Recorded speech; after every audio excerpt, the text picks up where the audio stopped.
Hi everyone, today I will read to you chapter 18 from the book Hatchet. Brian worked around the tail of the plane 2 more times, pulling himself along on the stabilizer and the elevator, but there simply wasn't a way in. Stupid, he thought. I was stupid to think I could just come out here and get inside the plane. Nothing is that easy. Not out here, not in this place. Nothing is easy.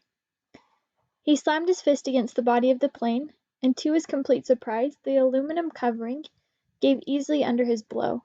He hit it again, and once more it bent and gave, and he found that even when he didn't strike it but just pushed, it still moved. It was really, he thought, very thin aluminum skin over a kind of skeleton, and if it gave that easily he might be able to force his way through. The hatchet. He might be able to cut or hack with the hatchet. He reached to his belt and pulled the hatchet out, picked a place where the aluminum gave to his push, and took an experimental swing at it. The hatchet cut through the aluminum as if it were soft cheese. He couldn't believe it.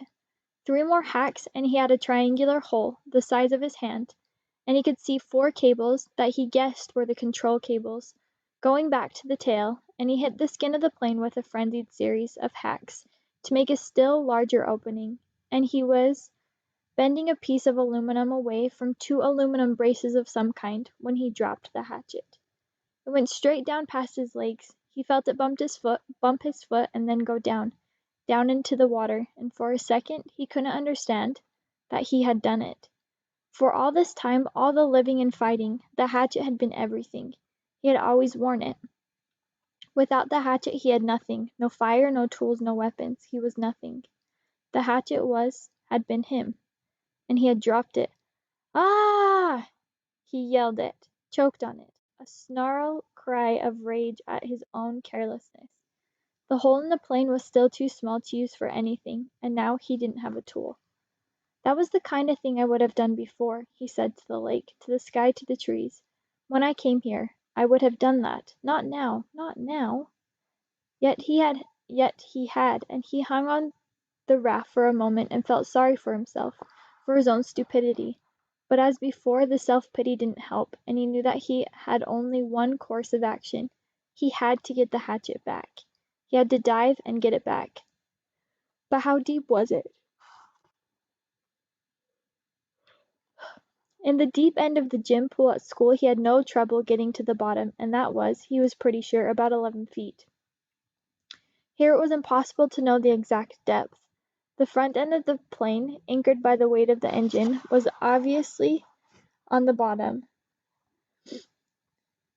but it came back up at an angle so the water wasn't as deep as the plane was long. He pulled himself out of the water so his chest could expand, took 2 deep breaths, and swiveled and dove, pulling his arms and kicking off the raft bottom with his feet. His fist thrust down a good 8 feet, but the visibility was only 5 feet beyond that, and he could not see bottom yet. He clawed down 6 or 7 more feet, the pressure pushing in his ears until he held his nose and popped them. And just as he ran out of breath and headed back up, he thought he saw the bottom, still 4 feet below his dive. He exploded out of the surface, bumping his head on the side of the elevator when he came up, and he took air like a whale, pushing the stale air out until he wheezed, taking new in. He would have to get deeper yet and still have time to search while he was down there. Stupid, he thought once more, cursing himself, just dumb. He pulled air again and again, pushing his chest out until he could not possibly get any more capacity, then took 1 more deep lungful, wheeled, and dove again. This time he made an arrow out of his arms, and used his legs to push off the bottom of the raft, all he had in his legs, to spring, snap, and propel him down. As soon as he felt himself slowing a bit, he started raking back with his arms at his sides like paddles, and thrusting with his legs like a frog, and this time he was so successful that he ran his face into the bottom mud. He shook his head to clear his eyes and looked around. The plane disappeared, but down in front of him, he thought he could see the windows, and that made him think again of the pilot sitting inside, and he forced his thoughts from it. But he could see no hatchet. Bad air triggers were starting to go off in his brain, and he knew he was limited to seconds now, but he held for a moment, and tried moving out a bit. Just as he ran out of air, knew that he was going to have to blow soon. He saw the handle sticking out of the mud. He made one grab, missed, reached again, and felt his fingers close on the rubber. He clutched it, and in one motion slammed his feet down into the mud and powered himself up. But his lungs were ready to explode, and he had flashes of color in his brain, explosions of color, and he would have to make a pull of water, taking it into his lungs, and just as he opened his mouth to take it in, to pull in all the water in the lake, his head blew out of the surface and into the light. Thack! It was as if a balloon had exploded. Old air blew out of his nose and mouth, and he pulled new in again and again. He reached for the side of the raft and hung there just breathing, until he could think once more, the hatchet clutched and shining in his right hand. All right, the plane. Still the plane. He went back to the hole in the fuselage and began to chop and cut again,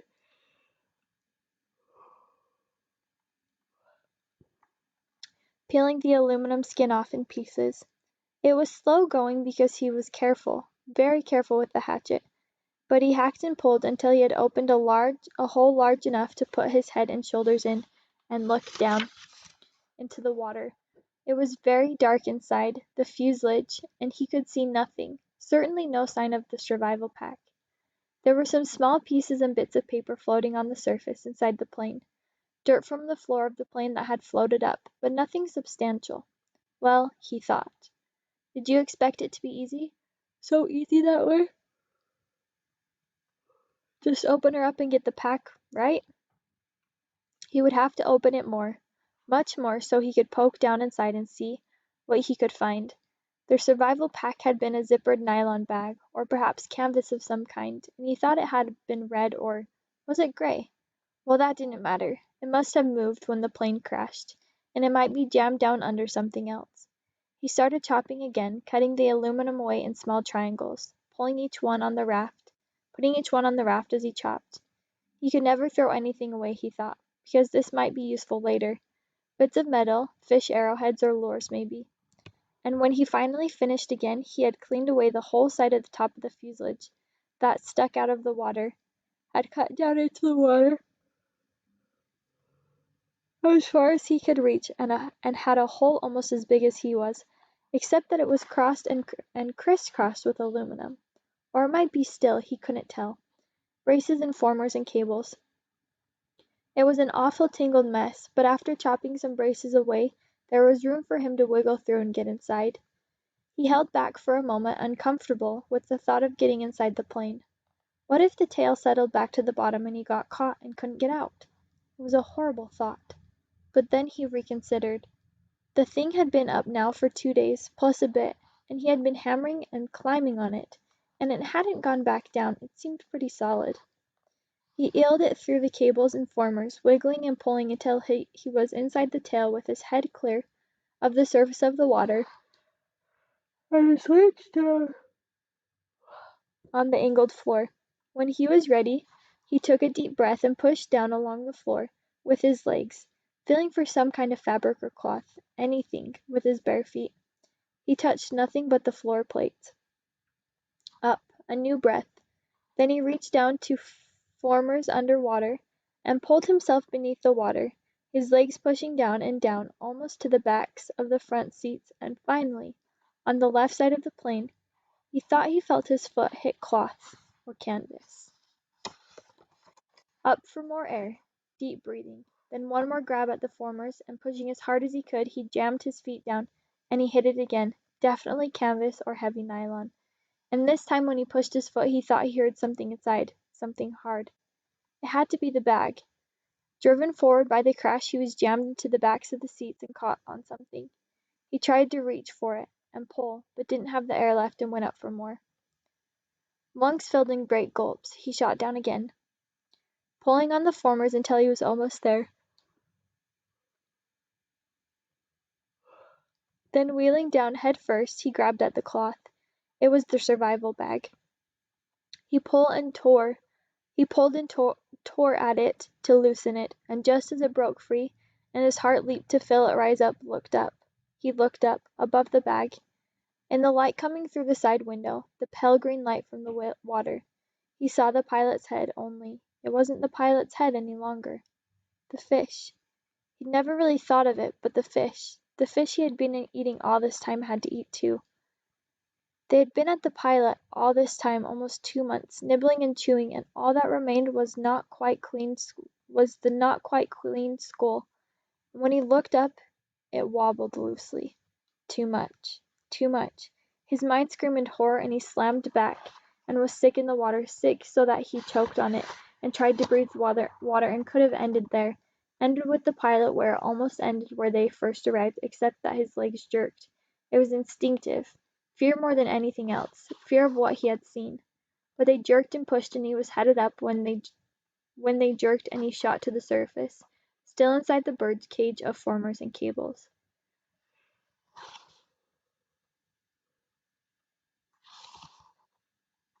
His head slammed into a bracket as he cleared, and he reached up to grab it and was free in the air, hanging up in the tail. He hung that way for several minutes, choking and heaving and gasping for air, fighting to clear the picture of the pilot from his mind. It went slowly, but he knew it would never completely leave. But he looked to the shore, and there were trees and birds. The sun was getting low and golden over his shelter, and when he stopped coughing, he could hear the gentle sounds of evening, the peace sounds, the bird sounds, and the breeze in the trees. The peace finally came to him, and he settled his breathing. He was still a long way from being finished, had a lot of work to do. The bag was floating next to him, but he had to get it out of the plane and onto the raft, then back to the shore. He wiggled out through the formers. It seemed harder than when he came in, and pulled the raft around. The bag fought him. It was almost as if it didn't want to leave the plane. He pulled and jerked, and it still wouldn't fit. At last he had to change the shape of it, rearranging what was inside by pushing and pulling at the sides until he had narrowed it and made it longer. Even when it finally came, it was difficult, and he had to pull first at one side, then another, an inch at a time, squeezing it through. All of this took some time, and when he finally got the bag out and tied on top of the raft, it was nearly dark.